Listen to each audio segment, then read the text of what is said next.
And welcome back to more of Sportsdrome Speedway Television. I'm Frank Scott, and I'm joined in the studio now with Mike Gibson, the promoter of Sportsdrome Speedway. And Mike, let's take a walk down memory lane. Yeah, let's do that, Frank. We're going to take a little view of when we started, 1947 to about the 70s. And I tell you, we started off with the open-wheeled race cars in 1947. That's what the track was designed for, the little small midget cars. But then they quickly progressed to hardtop racing. Really got popular in the 50s, and then the 1960s came along. The figure eights track was put in, and it's an incredible history of an incredible racetrack, Sportsdrome Speedway. It is that. It definitely, you can actually sit down and look at the history and see the steps that the Speedway has taken at Sportsdrome. And over the 63 years, it's really neat to see the changes as well. Okay, the 2010 racing season at Sportsdrome Speedway is going to be a new beginning with an all-new surface. But let's look back and see how it all got started.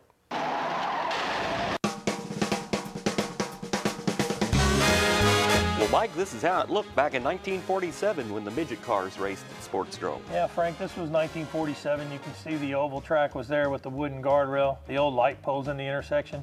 And then we take another snapshot in 3 and 4. Those two buildings are still the ones back there. Look at the light posts there along the infield portion of the racetrack. Not very far from the racing surface, certainly an obstacle to avoid on the racetrack. Looks like we got an usher there in the grandstands, and here they are lined up for a major race event. This is when the hardtops begin racing. Yes, this is. This is about mid-50s, 53, 55, when the hardtops came to the Sportsdrome after the midget racing kind of stayed more north up in Indianapolis area.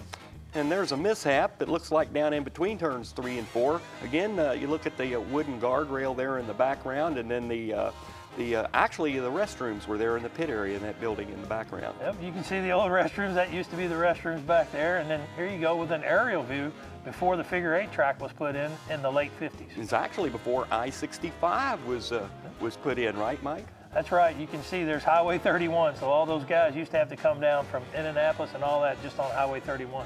Here's a look at the 1958 Cotton Pretty Memorial 500 lap race, and these were for open competition cars. The car on your left, car number 3, is Louisville's Jesse Beard in that machine. Again, open competition racing, 500 laps. 500 laps, and then the following year in '59, this is a picture of Jesse Beard winning the race. In '59, they ran this race, I think probably for about 4 years, if I'm told. Now, if anybody has any more information, we'd love to see it at sportsdromeonline.com. If we have any more photos, we'd love to share those with everybody too on TV. Good looking Plymouth Pace car convertible up in front of the field of cars, again down in turns 3 and 4. Again, this is from the 1950s and before the figure eight course was put in. But a great looking crowd there, Mike. Yep, and then here you go, you have some racing action at night. It's kind of amazing. You see how dark it is really with all the cars, and it's just neat to see back in the old days how it was. There's an old U-tire down there, or a tire in the ground that kept the lines. Okay, and here is an unknown person, but again, it looks like it could be a racing official or a participant alongside number 3 hardtop stock car. And that could be the exhaust pipe coming out that right rear fender. It does look like that. This is a great photo also coming up here. You've got a winner here. If I'm not mistaken, that's Pretty Auto Sales on there that someone's driving. I can't tell you if that is Cotton Pretty or not. It's got a name. If you kind of got really close, we might be able to find it, but it's neat just to have these old photos. It sure is. And here's the Sure Fit Automotive Parts number 48 machine carrying the checkered flag. Notice how the driver's door is strapped shut. They didn't even weld them there or bolt them, but again, safety has come a long way through the seasons. Again, another look at the 58 Cotton Pretty 500 lap championship race event, as it looks like the field of cars are coming. There's a mishap there in turns 3 and 4. Yes, there's a mishap. So they're all up around the wooden guardrail. I like to point that out, that they used to run with the old wooden guardrail. But as we moved into the 60s and the 70s, the figure eight course was put in. There's one of your officials there flagging the cars. Well, that's Dimple Donnie. He used to flag from the racetrack. There he is on the middle of the racetrack, and that's how we used to flag the figure eight races. Standard equipment on these cars was an old Mercury front bumper, as most of those machines had those. Down we have the, looks like the number 7 and the 14, Paul McNear and Jim Taylor at the other end of the racetrack going through one of the turns down there. And then there is James Taylor in the number 3. Looks like he got hit in the intersection. Yeah, it looks like a little mishap in the intersection. You see them all gathering around. Did you see that guy? Did you see that guy? Who knows? Well, here's an old photo of James there. as his car obviously was hit there in the intersection.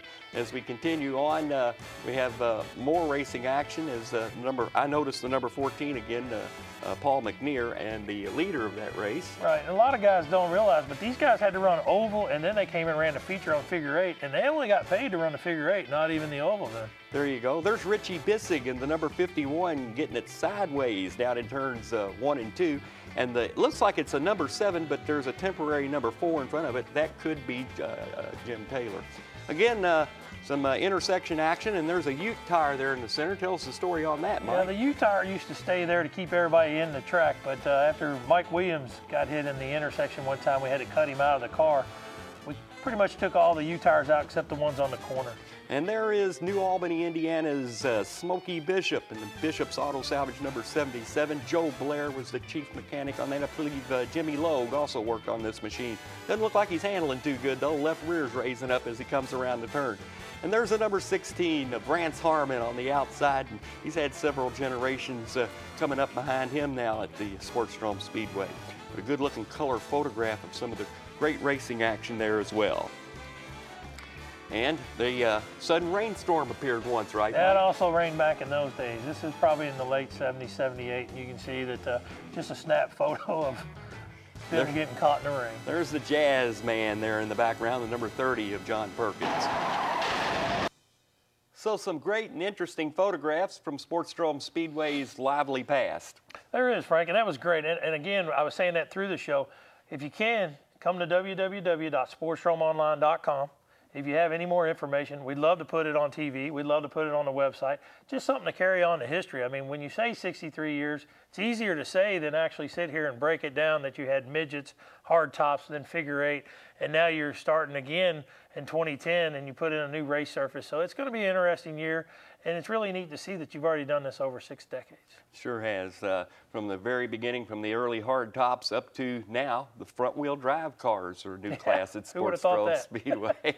We're going to roll some B footage here of some more great video footage of the past from Sportsdrome Speedway as we go to our commercial break. Stay tuned, race fans.